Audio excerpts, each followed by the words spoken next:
Oi, Dália. Mulher, queria achar um filtro assim bem bonito, pra ficar bem babado. Oi, Rogério. Aff, olha que filtro podre. Miser... Misericórdia, que filtro é esse? E aí, povo, o pessoal tá entrando. Já a gente começa, vamos falar de LRF, né? Não, vou deixar sem filtro mesmo, porque ô putaria. Ludmila, mulher! Tu não tava na última não, né? Só observo, viu?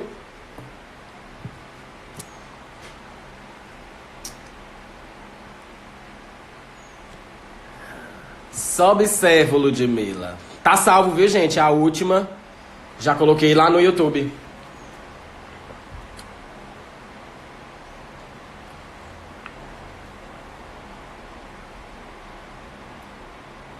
Tô brincando, mulher. Tá casada, né, fia? Fotinha aí com o marido na... É o teu marido, é? É, né? Casado tá namorando em casa, com certeza. Não tá estudando AFO. Errada não tá.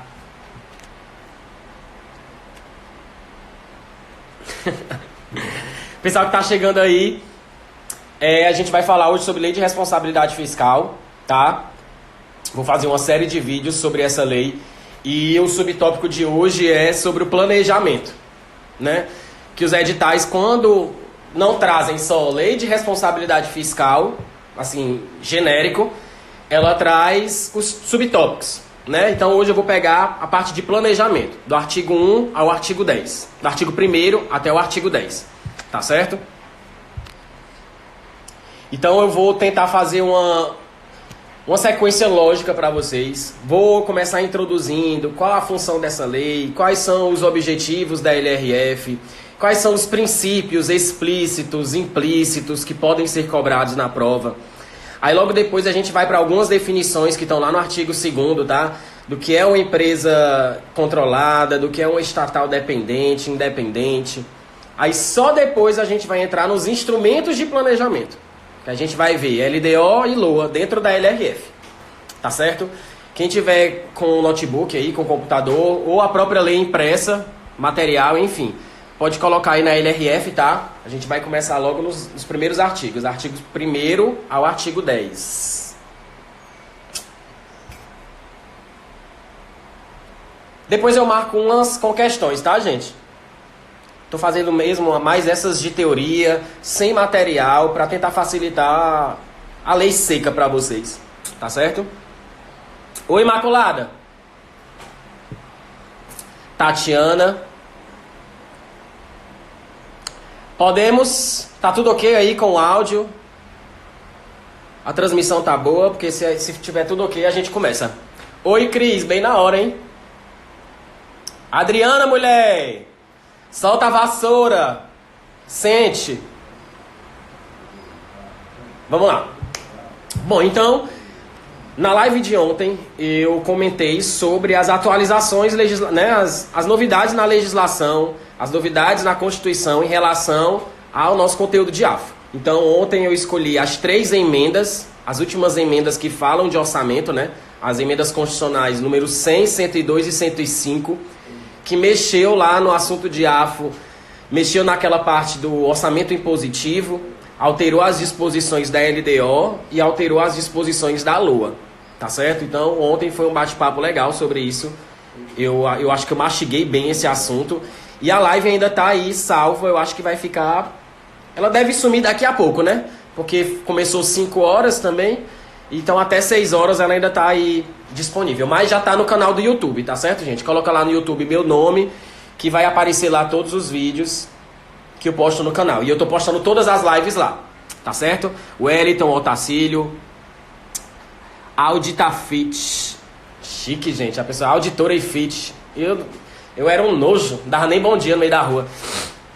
Certo? Então vamos lá. Então ontem foi sobre emendas e hoje eu vou começar sobre... E aí, Samuel? Hoje eu vou começar sobre a lei de responsabilidade fiscal, tá certo? Então, vamos primeiro se situar o ano, a época e a motivação dessa lei, tá certo? Então, a Lei de Responsabilidade Fiscal, que é a LRF, que é a Lei Complementar número 101 do ano de 2000, tá? Ela versa sobre normas de finanças públicas, tá certo? Então, ela foi um divisor de águas aí em termos de administração financeira, da atividade financeira do Estado, porque ela buscou o quê? Justamente o controle do gasto público. Ela vai trabalhar com limite de despesa com pessoal, com controle, com responsabilização, com transparência, um ponto muito forte da Lei de Responsabilidade Fiscal, tá certo? Controle social, um tópicozinho novo que anda sendo cobrado nas últimas provas, tá certo? Então, essa lei complementar, que saiu em 2000, ela foi basicamente sobre isso. É uma lei de finanças públicas, tá certo? Professor, o seguinte, muitos alunos têm dúvida com relação se a Lei de Responsabilidade Fiscal, ela revoga a 4.320, ela está acima da Constituição. Como é que eu vou encaixar a Lei de Responsabilidade Fiscal dentro da doutrina, dentro da legislação e saber de que ela vai de contra, do que ela revoga? Então, já comece sabendo o seguinte, a Lei de Responsabilidade Fiscal, ela não revoga a 4.320, certo? A Lei 4.320 é uma lei de 64, tá certo? Que foi recepcionada pela Constituição de 88 com status de lei complementar, tá certo? Então isso aí é a questão de receptividade das normas constitucionais, tá certo? Então não confundam lá a aplicabilidade das normas com LRF e 4.320. Então já comece sabendo que LRF não revoga a 4.320. Agora acontece, eu até vou falar sobre um artigo específico disso, que algumas disposições da Lei de Responsabilidade Fiscal, elas estão mais atualizadas em relação a 4.320, que é lá de 64, tá certo? Eu vou ainda falar sobre esse tópico, mas já adiantando. Por exemplo, a 4.320 diz que o governo, depois que publica o orçamento, ele vai montar um cronograma trimestral de arrecadação. A LRF, que é de 2000, ela já traz o quê? A gente tem metas bimestrais de arrecadação. Ou seja, o artigo lá da 4.320 que fala meta trimestral de arrecadação, ele não foi revogado pela Lei de Responsabilidade Fiscal. O texto está lá, pode cair na sua prova, como vive caindo, nessas questões de múltipla escolha, principalmente dessas bancas menores, tá? IDECAM, IBFC cobrou ano passado. Tá? E muita gente fica na dúvida, né? E aí, hoje em dia não é mais meta trimestral, é meta bimestral de arrecadação. Mas esse artigo lá da 4.320, que é o artigo 47, ele não foi revogado. Então é isso que eu estou falando. A Lei de Responsabilidade Fiscal, que também trata de normas de finanças públicas, ela não revoga a 4.320. Mas atualmente, algumas disposições a gente vai usar a versão mais atualizada, ou seja, o que a LRF alterou em termos de conteúdo, tá certo? Então, vários tópicos da 4.320 estão meio que em desuso, tá certo? Mas não estão revogados, tá certo? Então, assim, se você precisa saber a definição, a importância da Lei de Responsabilidade Fiscal, você vai de cara para a lei, artigo 1º, parágrafo 1º, tá certo? Ela diz lá que o poder público vai buscar atingir sua finalidade pública de quê? Por ações de maneira planejada, transparente, buscando o equilíbrio na gestão fiscal. Então, gente, só no parágrafo 1º da Lei de Responsabilidade Fiscal, você tem basicamente diversos princípios e objetivos da lei, tá certo? Então, já entrando na doutrina, alguns editais trazem assim, por exemplo, Lei de Responsabilidade Fiscal, objetivos e princípios.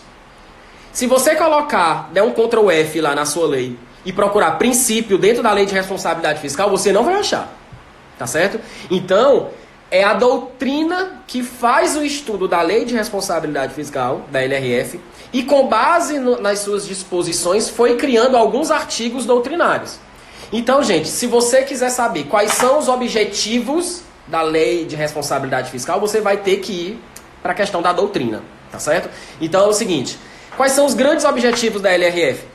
Buscar transparência, buscar controle, equilíbrio das contas públicas, responsabilidade, gestão fiscal. Então, esses são os grandes objetivos da Lei de Responsabilidade Fiscal.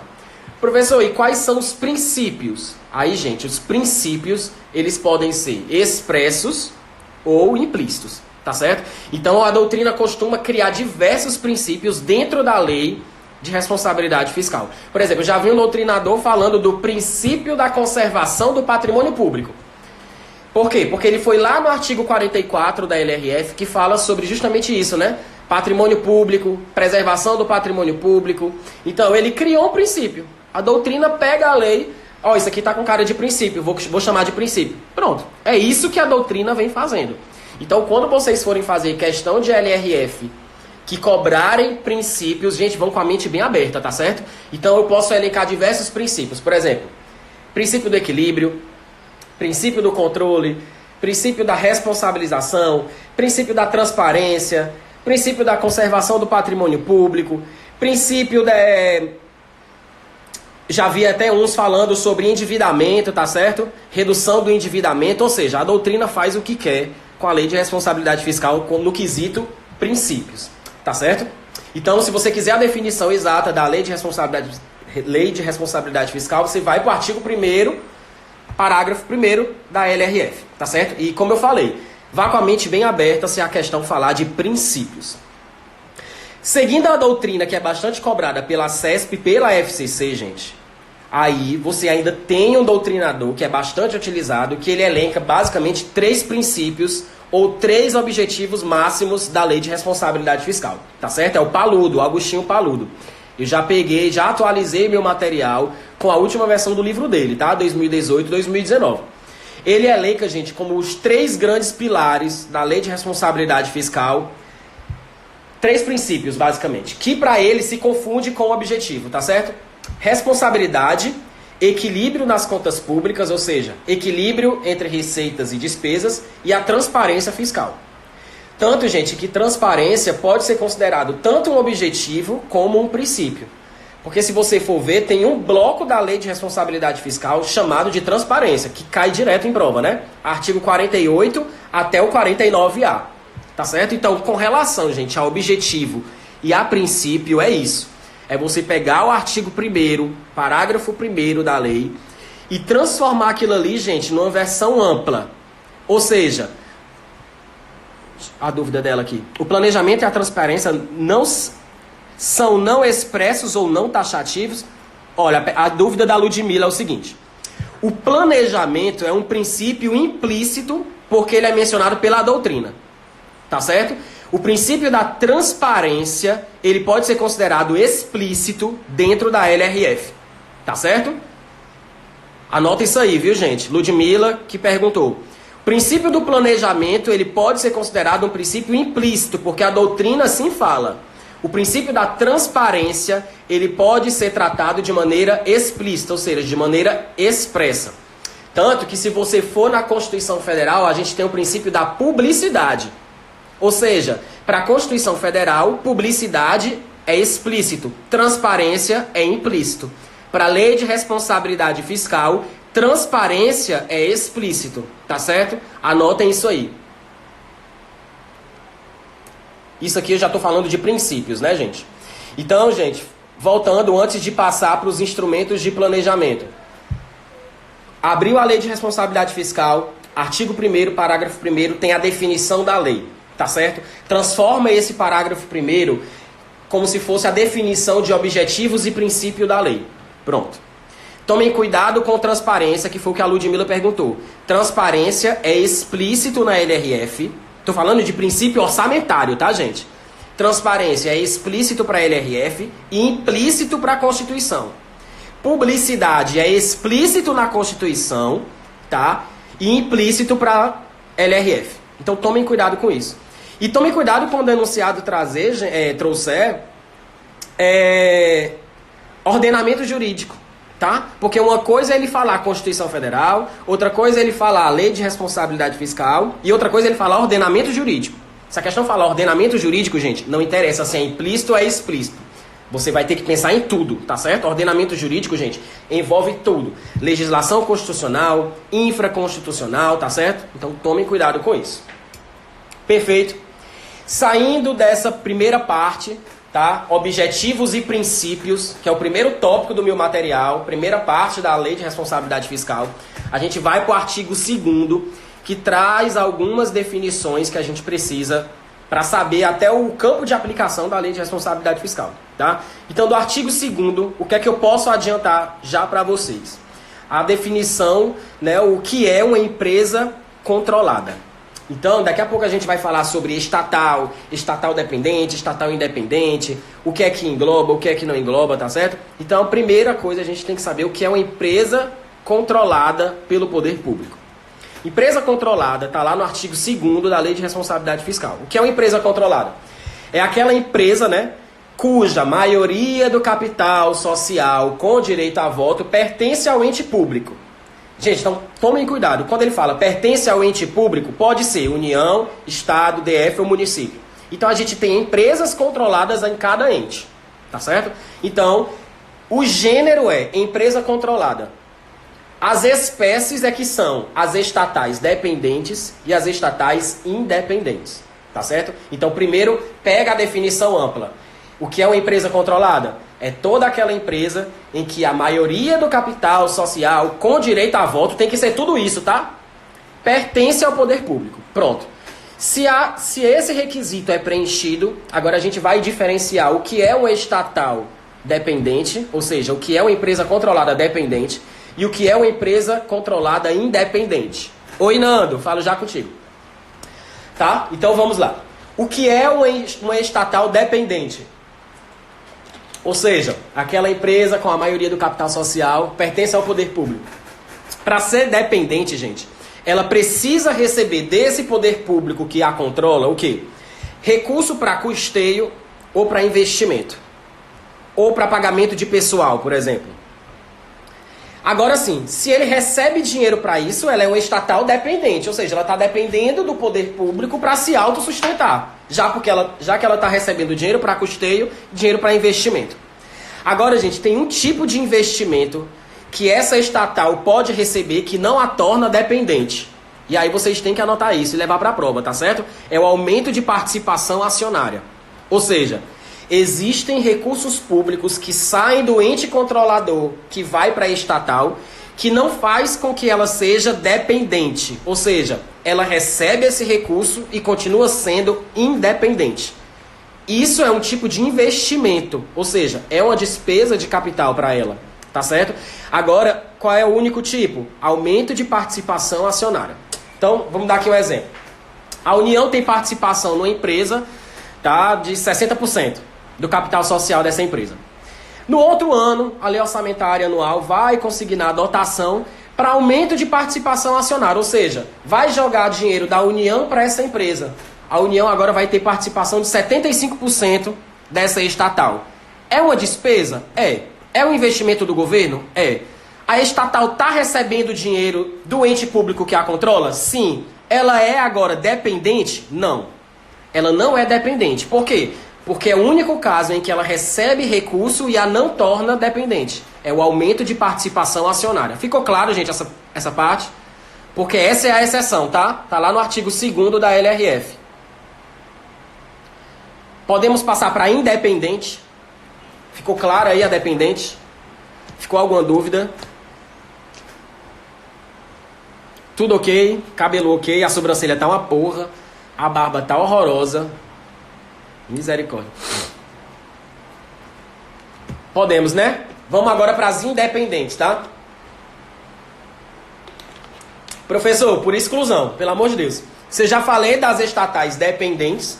Agora, as independentes são o quê? São as que não recebem dinheiro para custeio, nem para investimento, nem para pagamento de folha de pessoal. Por exemplo, isso acontece mais, gente, com as sociedades de economia mista, tá? Por exemplo, Banco do Brasil, sociedade de economia mista, participação majoritária da União, tá certo? Então, a sociedade de economia mista, por exemplo, dos casos do banco, instituição financeira, o banco presta serviço, o banco lucra com os serviços, o banco faz empréstimo, ganha dinheiro em cima dos empréstimos, ganha dinheiro em cima de juros, ou seja, os serviços que a sociedade de economia mista, no caso do Banco do Brasil, os serviços que ele presta, aquele valor ali, gente, que entra como receita para o Banco do Brasil, ele auto se sustenta.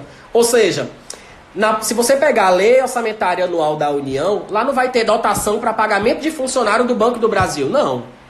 Por quê? Porque o Banco do Brasil se autossustenta. Ou seja, em relação às estatais independentes, o que vai fazer parte dentro da lei orçamentária anual é só os investimentos que a União fizer dentro dessa estatal. Ou seja, o orçamento de custeio das estatais independentes, tomem cuidado, gente, CESP vive cobrando isso, tá? O orçamento de custeio, também chamado de orçamento operacional das estatais independentes, que são essas que não dependem do governo para se autossustentar, esse orçamento de custeio eles não integram a LOA. Eles vão num documento separado, tá certo? E eles são publicados mediante decreto. Tá vendo que há um controle um pouco menor. Se ela auto se sustenta, não precisa estar na lei orçamentária anual. Mas também não é livre, ninguém sabe com o que é que ela gasta. Não.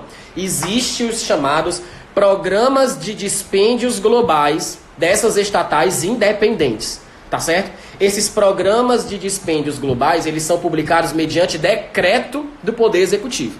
Tá certo? Então, anotem isso aí. Recapitulando.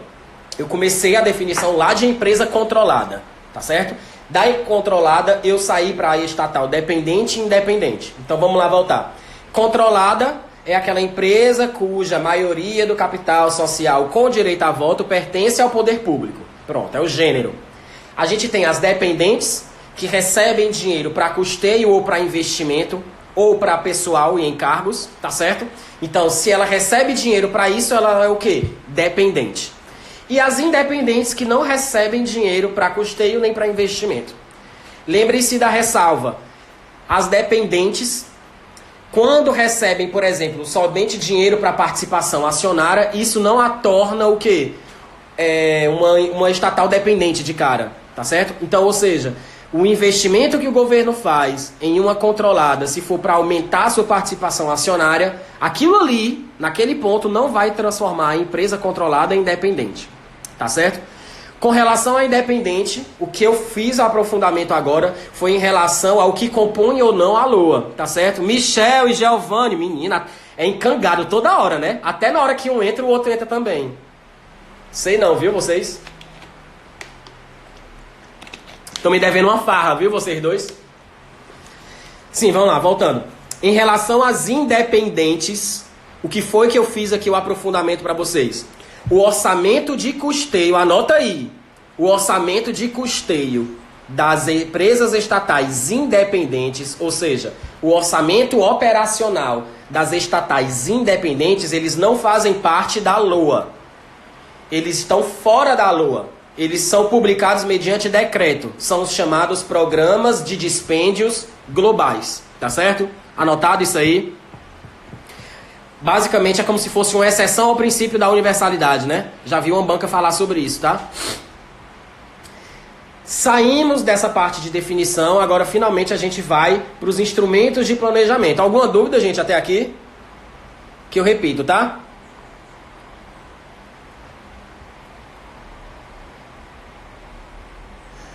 Que lindo, Giovanni, são seus olhos. Cretino! Vem pra cá, pra Salvador e não fala comigo. Deixa estar, bichinho. Vamos lá. Agora a gente vai para os instrumentos de planejamento dentro da LRF, tá certo? A gente vai começar com a LDO. Professor, o que é que eu preciso saber da LDO dentro da LRF, tá certo?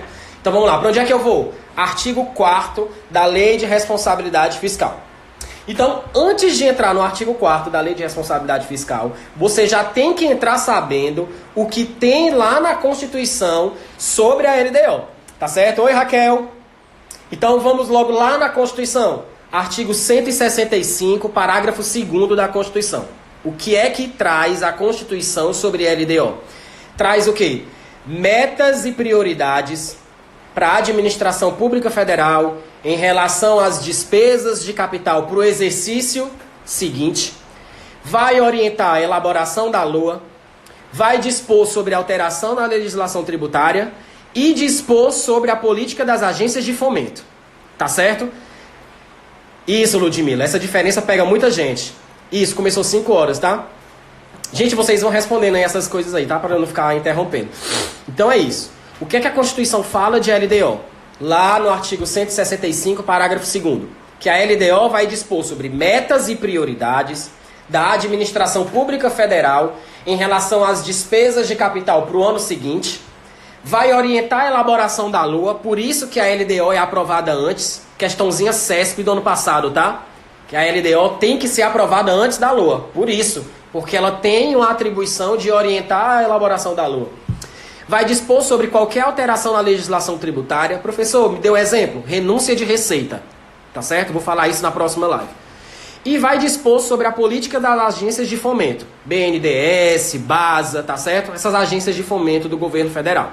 Então é isso que a LDO fala lá na Constituição Federal.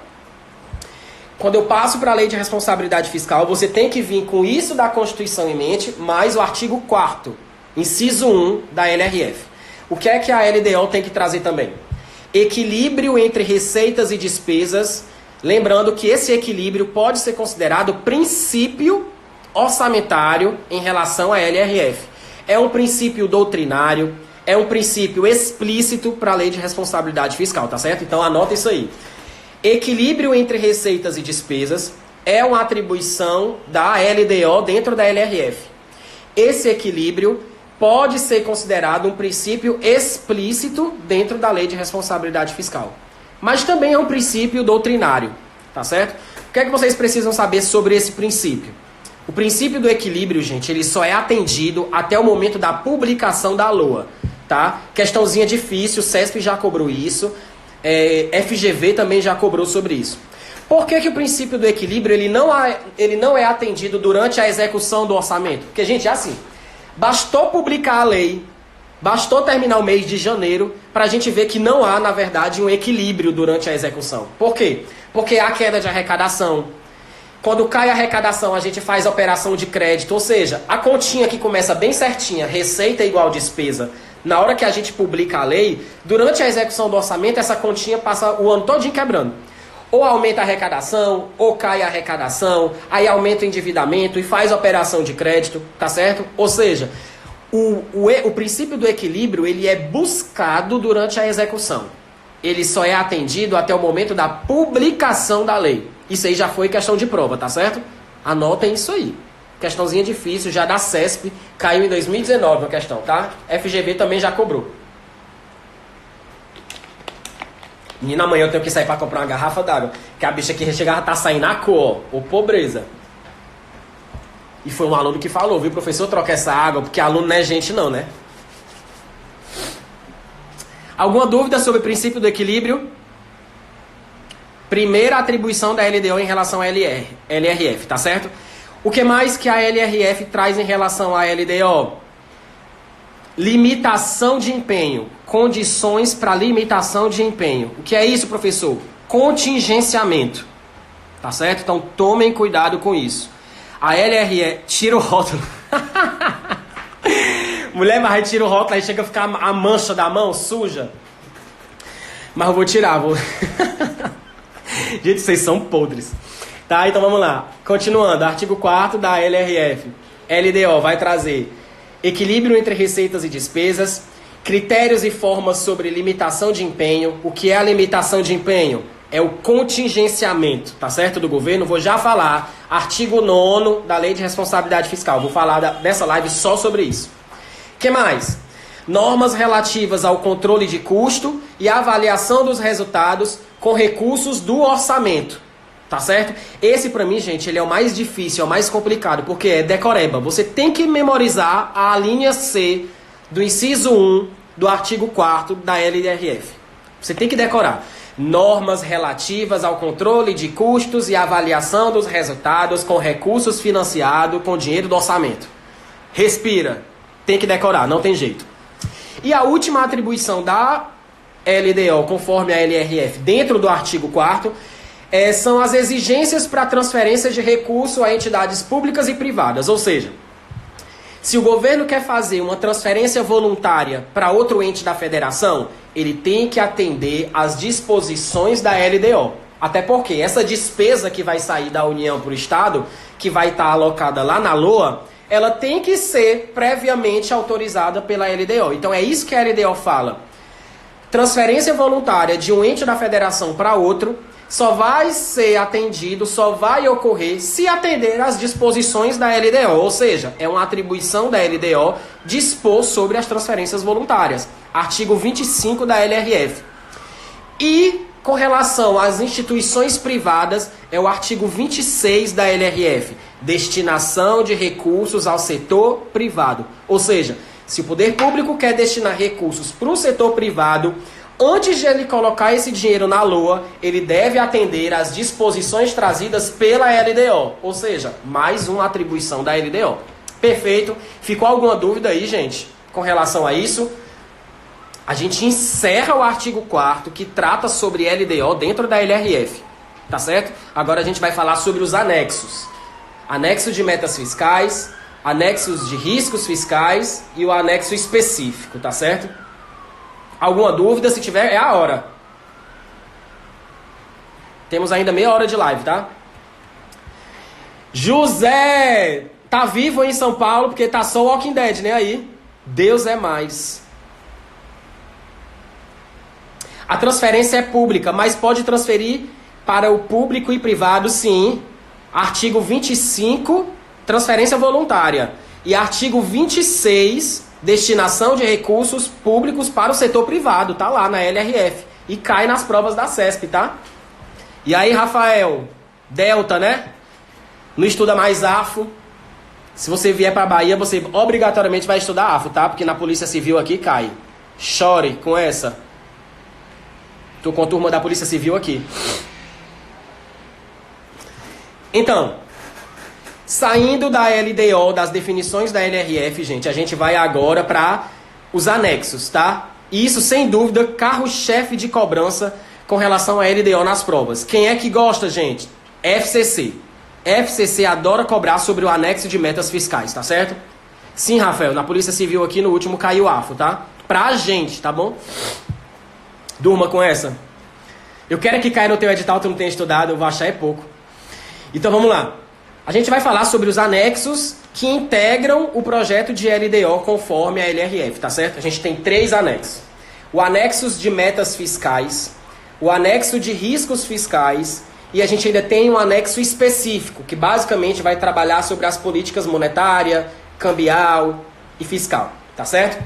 Então, tomem cuidado com isso. Qual é o que mais cai? Sem dúvida, anexo de metas fiscais e anexo de riscos fiscais. O anexo de metas fiscais, gente, ele basicamente vai trazer as metas do governo para o exercício seguinte, tá certo? Ele vai trazer receita, despesa, ele vai trazer normas sobre o resultado nominal, resultado primário, tá certo? Vai trazer sobre disposições da dívida pública, não só para o exercício em que vai valer a LDO, mas como para os 2 seguintes. Então tomem cuidado com isso. O anexo de metas fiscais, gente, ele traz metas trienais. Eu já vi CESP colocando isso em prova e um monte de aluno marcou como errada. Por que que o anexo de metas fiscais da LDO, ele traz metas trienais? Porque ele trabalha tudo isso com relação ao exercício em que a LDO vai valer e para os 2 seguintes. Por isso que são metas trienais. Agora preste atenção, se a banca quiser lhe dar uma rasteira, ela vai chegar justamente nesse ponto. Com relação a esses 3 anos, a única meta que é só para o ano seguinte é a meta fiscal. Até porque todo ano o governo tem que estipular a meta fiscal, conforme o novo regime fiscal, emenda constitucional número 95, tá certo? Então é o seguinte, basicamente assim, a meta é para o ano anterior, mas as disposições em relação a resultado nominal, resultado primário e endividamento valem para o ano anterior e para os 2 seguintes. Ou seja, a LDO está sempre se precavendo 2 anos à frente com relação ao resultado nominal, resultado primário e endividamento público. Agora, a meta a ser cumprida é a meta do exercício posterior, que é aonde a LDO vai estar valendo. Tá certo? Professor Flávio, e aí? Vai me ajudar aqui também, né? Você manja dos Paranauê também. Rafael. Então, vamos lá. Então, saindo dessa definição dos parágrafos do artigo 4º da LRF, a gente falou de anexo de metas fiscais. O que é também que acompanha o anexo de metas fiscais? Acompanha aí comigo. Ele vai trazer as normas com relação à situação financeira e atuarial do poder público.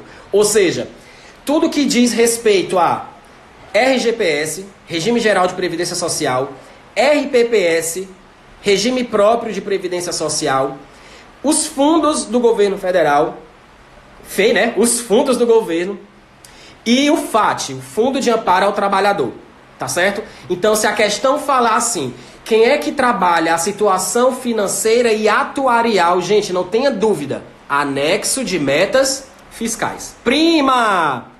Tudo bom?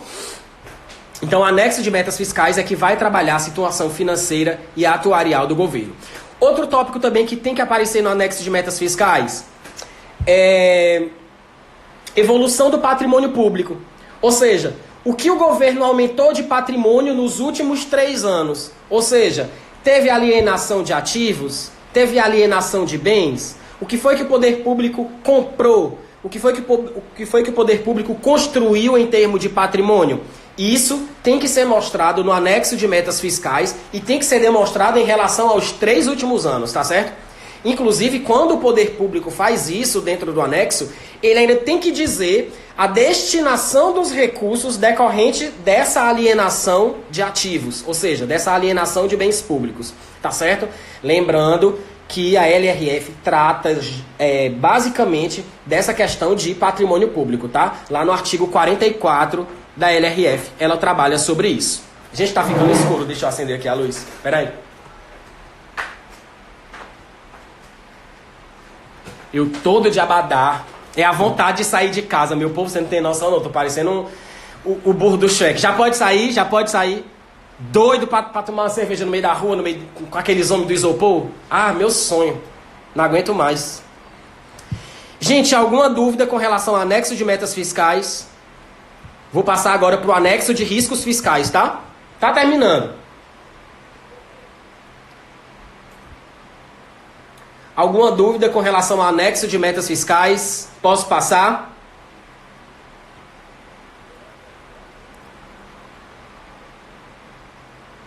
Vamos lá. Anexo de riscos fiscais é outro anexo que compõe a Lei de Responsabilidade Fiscal, tá certo? Gente, se a questão falar assim, passivo contingente, ou seja, débito que provavelmente a União possa ter, ou seja, é uma incerteza. É por isso que o nome é anexo de riscos fiscais. O anexo de riscos fiscais também tem que integrar o projeto de LDO, tá certo? A LRF que traz isso.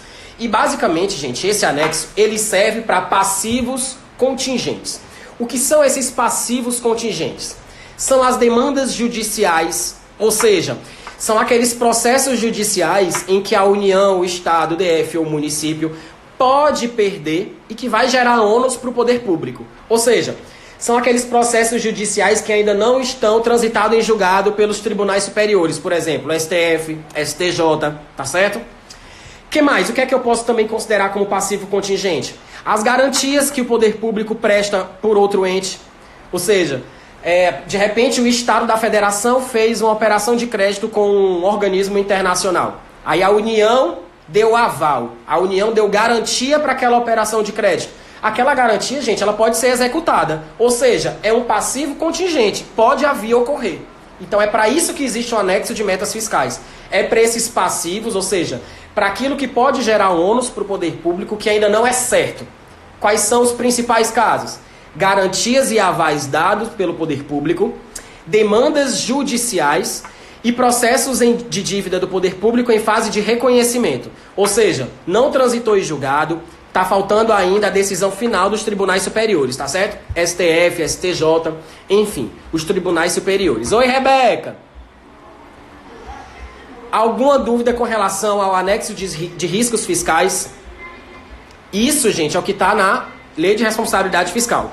Professor, tem algum tópico do anexo de riscos que não está na lei? Tem, tá certo? Para isso eu vou usar a doutrina e vou usar também os manuais de contabilidade do poder público.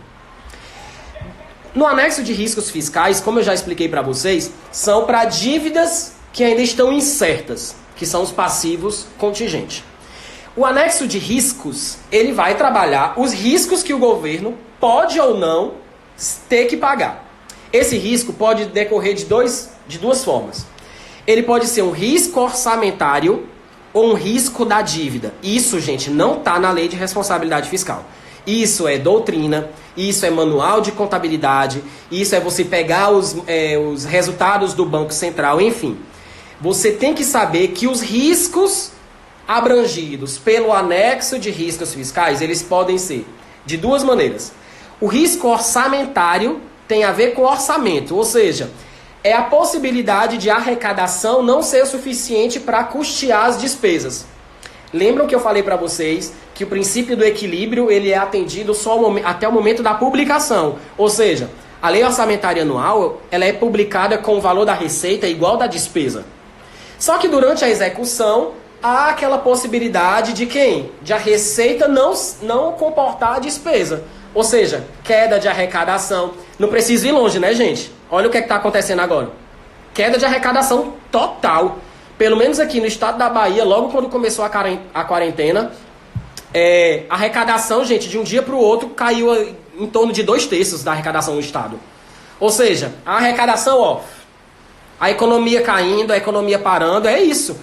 Isso é o que está acontecendo. Queda de arrecadação. Isso é um risco o quê? Orçamentário, tá certo? Já estou dando um exemplo da situação de como pode cair na sua prova, tá certo? Risco orçamentário é aquele risco que envolve receita e despesa. O risco da dívida tem a ver com oscilação do câmbio, oscilação da taxa de juros. Esse é o risco atrelado à dívida, tá certo? Isso, Ludmila. Durante a execução orçamentária, a gente persegue o princípio do equilíbrio. Ele não é atendido. Ele é buscado, é o sonho, tá certo? Então é isso. Risco orçamentário, receita e despesa. É a possibilidade de a receita não comportar a despesa. Risco da dívida tem a ver com oscilação, taxa de juros, PIB, tá certo? Porque se você sabe que se cai o PIB, a gente pode ter aí uma variação na inflação, a inflação é uma variação no câmbio. Tudo isso é risco atrelado à dívida. Por quê? Porque toda dívida pública tem um indexador, tá certo? A taxa de juros pode estar indexada à taxa Selic, enfim, não vou dar aula aqui de economia, tá certo? Então é isso. Anexo de riscos fiscais é outro anexo que compõe a Lei de Diretrizes Orçamentárias, tá certo? Tati, prima, mulher! Menino, só os morais. Bora tomar uma? Saímos da LDO, vamos agora para a LOA, tá certo? LOA está no artigo 5º da Lei de Responsabilidade Fiscal. Artigo 4º, gente, é todo sobre LDO, tá? Se quiser anotar aí, tudo sobre LDO na LRF está no artigo 4º. Mas eu vou já puxar a orelha de vocês, porque não é só ali no 4º, não. Ela está espalhada também em outros artigos, tá? Mas o que cai em prova, artigo 4º. Tomando água de coco e assistindo melhor... Menino, me achando. Posso nem comemorar tomando uma, porque ninguém pode sair de casa. Ô, desgraça. Peguem a lei de vocês, artigo 5º, tá? Quero mostrar uns itens da Lei de Responsabilidade Fiscal. A partir do artigo 5º, a gente vai falar sobre lei orçamentária anual. Quem tiver, artigo 5º da LRF, tá certo?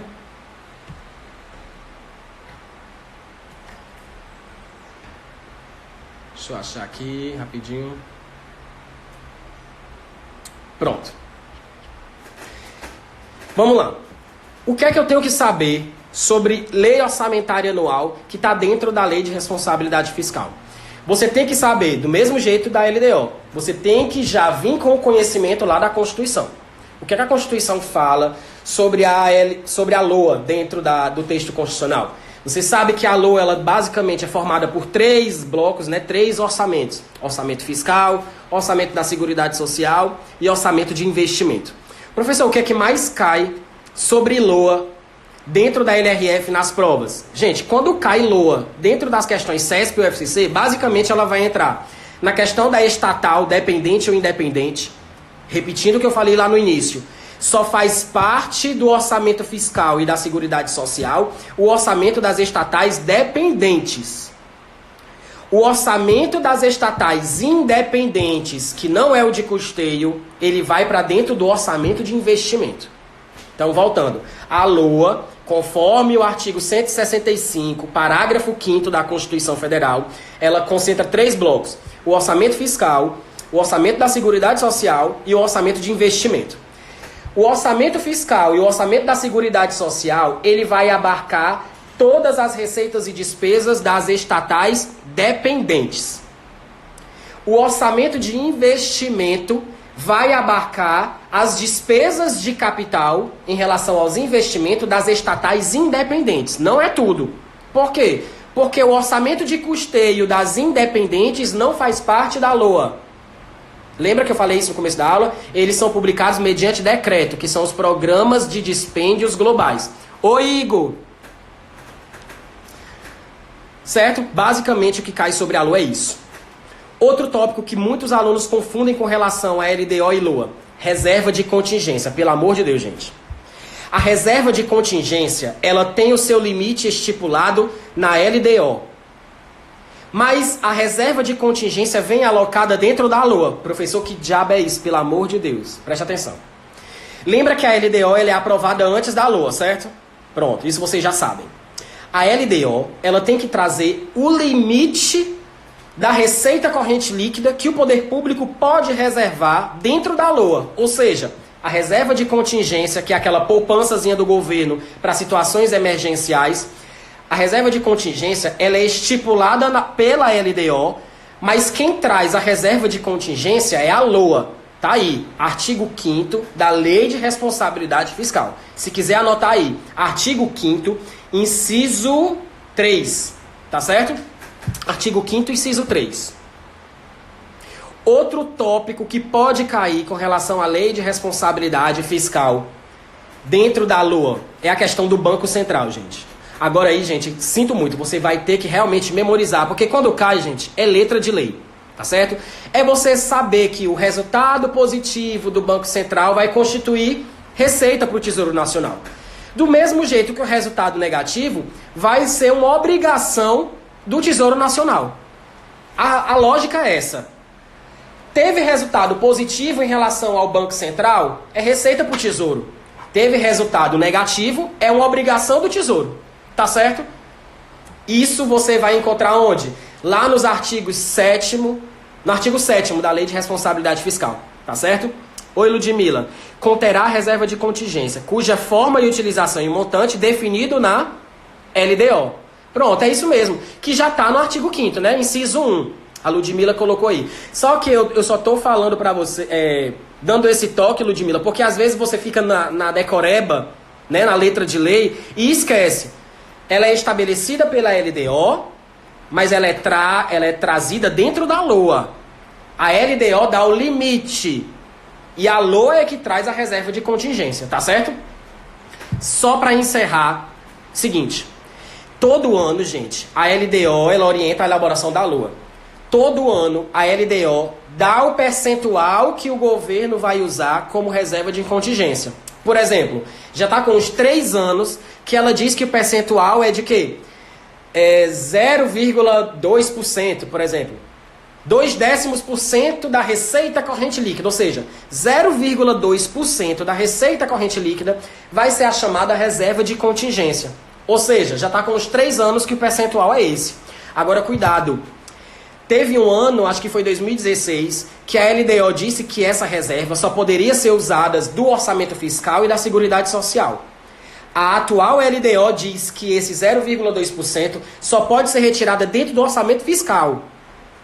Professor, isso cai em prova? Sinceramente, se cair é uma questão muito difícil, muito aprofundada, porque, tipo, tá cobrando o artigo da LDO vigente. Mas eu já estou adiantando para vocês. Esse percentual que é dado pela LDO, ele pode variar e ela pode dizer se vai retirar só do fiscal, se vai tirar do fiscal e da Seguridade Social, se vai tirar só da Seguridade Social, tá certo? Ou seja, quem vai definir é a LDO, mas quem traz o valor é a LOA, tá certo? Para encerrar, gente, a gente vai para os artigos 8º, 9º e o artigo 10 da Lei de Responsabilidade Fiscal, que é onde acaba o subtópico da LRF, que é a parte de planejamento, como eu prometi. Próxima live já vai ser sobre receita pública e geração de despesa e renúncia de receita, tá certo? Então, vamos para o artigo 8º. O artigo 8º, gente, fala sobre o decreto de programação orçamentária e financeira. Professor, como é que isso pode cair, como é que isso vem cobrado no edital? Pode vir dentro de execução orçamentária e financeira, pode vir dentro de ciclo orçamentário, pode vir dentro de processo orçamentário, tá certo? Não deixa de ser instrumento de planejamento, tá certo? Então, o artigo 8º, ele diz o seguinte, que até 30 dias após a publicação dos orçamentos, o Poder Executivo vai soltar quem? A programação financeira do ente. E cada poder público, por exemplo, Poder Judiciário, Poder Legislativo, Ministério Público, vai soltar o seu cronograma mensal de desembolso. Então, gente, tomem cuidado. Programação financeira não é a mesma coisa que cronograma de desembolso. Programação financeira, gente, é o chefe do Poder Executivo que publica. A programação financeira é de competência exclusiva do Poder Executivo. Ou seja, aqui no estado da Bahia, logo assim que a LOA é publicada, no mês de janeiro, sai a programação financeira que é publicada pelo governador do estado junto com o pessoal da Cefaz. Ou seja, é quanto o poder público vai poder arcar com relação às suas despesas. Saindo a programação financeira, cada poder, chefe do Poder Judiciário, por exemplo, presidente do TJ da Bahia, tem que publicar o decreto de cronograma mensal de desembolso. Isso aí a gente faz lá no setor que eu trabalho, tá certo? Minha chefe, Cíntia, inclusive, que faz isso. Cronograma mensal de desembolso. Tá aí, ó, menino, foi só falar, mulher. Eu acabei de dizer, Cíntia, que era tu que fazia o cronograma mensal aqui. Tava falando nisso, mas rapaz... Bastou falar em dinheiro, a mulher aparece. Cíntia, eu tô falando justamente isso pros meninos, tá?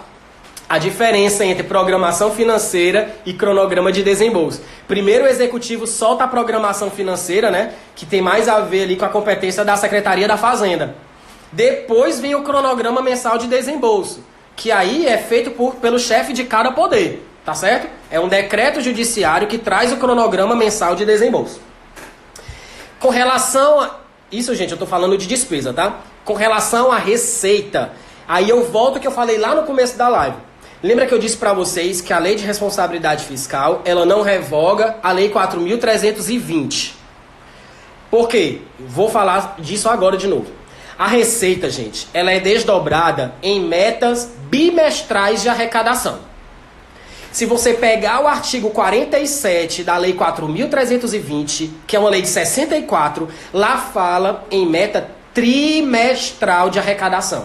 Então pode cair na sua prova meta trimestral em decorrência da 4.320.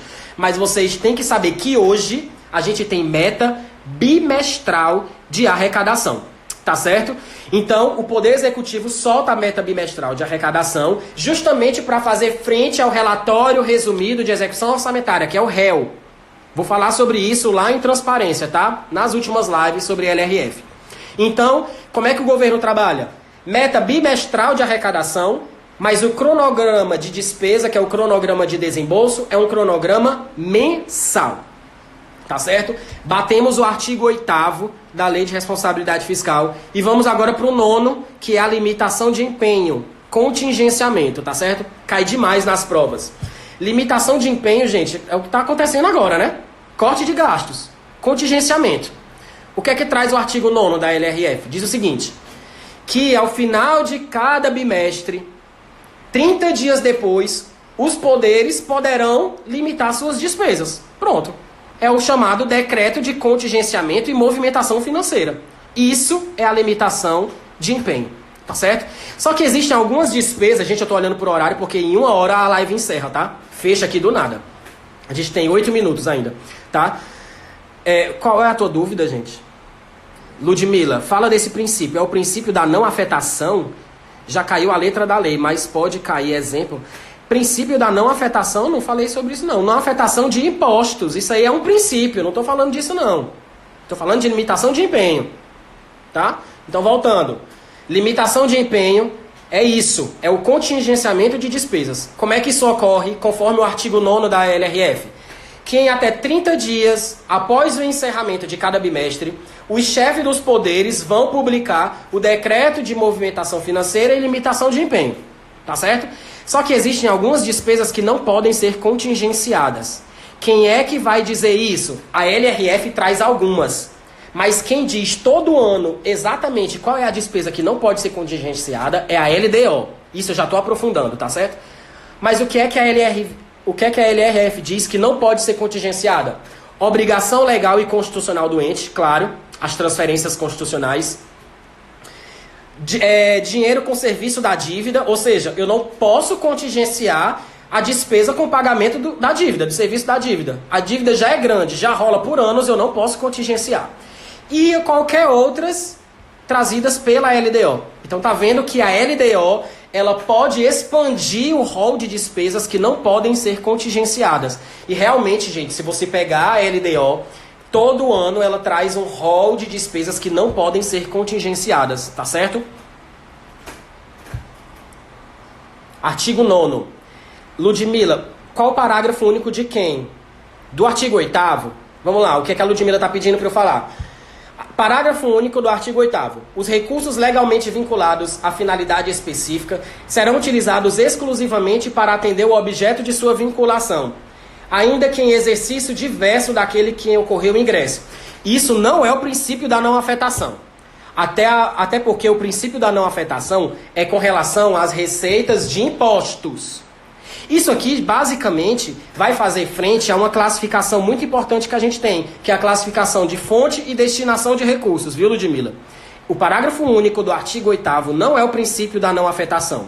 Isso aí é só para impor ao poder público que o objeto de arrecadação vai ser utilizado conforme a sua finalidade específica, mesmo que no exercício diferente. Ou seja, a gente tem que atender à finalidade pública, tá certo? Tanto que existe uma classificação para isso. É a classificação por fonte e destinação de recursos, tá certo? Então a gente trabalha muito com fonte no governo. A gente tem fonte, os recursos do Tesouro.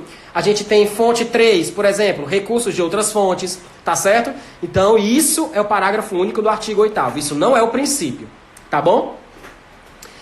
Gente, acabamos. Limitação de empenho já foi. Acabamos com o planejamento. Ficou alguma dúvida? Gente, bem na hora, viu? Temos 5 minutos aí antes de encerrar a live. Deu para acompanhar? Deu para chorar? Deu para desistir? Como foi aí? Alexandre de Moraes autoriza que o governo descumpra a LDO e a LRF para medidas contra coronavírus. Pode falar sobre isso nas próximas lives? Na hora! Na hora. Gente, e essa questão aí tem... Ei, Adriana, eu coloquei uma questão sobre isso aí. No meu material tem, tá? Isso aí, gente, já foi uma questão de 2015, tu acredita? CESP cobrou isso aí numa questão para procurador. Olha a questão da CESP, já aproveitando o gancho. CESP cobrou uma vez que o governo poderia alterar a meta fiscal estabelecida na LDO para não descumprir o que estava na LOA. Ou seja, uma artimanha do governo. Se a LDO autoriza os gastos da LOA, eu tenho que obedecer à meta fiscal estabelecida pela LDO. O que foi que a questão CESP falou? No ano específico, eu acho que foi em 2015, o governo fez uma manobra, publicou uma lei alterando uma alíquota dentro da meta fiscal da LDO, aí ele não descumpriu o que estava na LOA, tá certo? Mas aí, aproveitando que a Adriana falou sobre isso, que o Alexandre de Moraes, né, lá do STF, autorizou isso aí, já vou falar sobre isso nas próximas lives, tá certo? E aí, pessoal, tem 1 minuto pra gente se despedir, que já tá aqui, gritando na minha tela, tá? Então, obrigado, gente, por terem aparecido, tá? Amanhã eu vou falar sobre renúncia de receita e geração de despesa. Então, amanhã eu vou dos artigos 11 até o artigo 18. 11 a 17. Porque depois é despesa com pessoal, tá certo?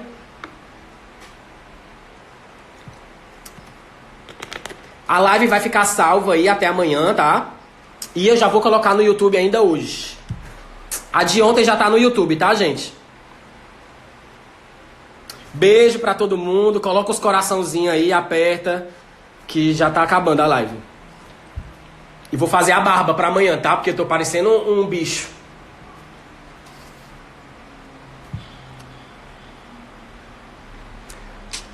Ju, beijo pra todo mundo aí. Tchau, vou comer que eu tô morrendo de fome.